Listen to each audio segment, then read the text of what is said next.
വെളിപ്പാട് പുസ്തകം 12-ാം അധ്യായം 13 മുതൽ 17 വരെയുള്ള വാക്യങ്ങൾ. തന്നെ ഭൂമിയിലേക്ക് തള്ളിക്കളഞ്ഞുവെന്ന് മഹാസർപ്പം കണ്ടിട്ട് ആൺകുട്ടിയെ പ്രസവിച്ച സ്ത്രീയെ ഉപദ്രവിച്ചു തുടങ്ങി. അപ്പോൾ സ്ത്രീക്ക് മരുഭൂമിയിൽ തന്റെ സ്ഥലത്തേക്ക് പറന്നു പോകേണ്ടതിന് വലിയ കഴുകിന്റെ 2 ചിറക് ലഭിച്ചു. അവിടെ അവളെ സർപ്പത്തോടകലെ 1 കാലവും 2 കാലവും അരക്കാലവും പോറ്റി രക്ഷിച്ചു. സർപ്പം സ്ത്രീയെ ഒഴുക്കിക്കളയേണ്ടതിന് അവളുടെ പിന്നാലെ തന്റെ വായിൽ നിന്ന് നദി പോലെ വെള്ളം ചാടിച്ചു. എന്നാൽ ഭൂമി സ്ത്രീക്ക് തുണ നിന്നു.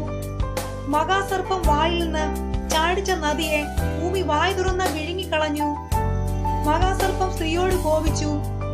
ദൈവകൽപ്പന പ്രമാണിക്കുന്നവരും യേശുവിന്റെ സാക്ഷ്യമുള്ളവരുമായി അവളുടെ സന്തതിയിൽ ശേഷിപ്പുള്ളവരോട് യുദ്ധം ചെയ്യുവാൻ പുറപ്പെട്ടു.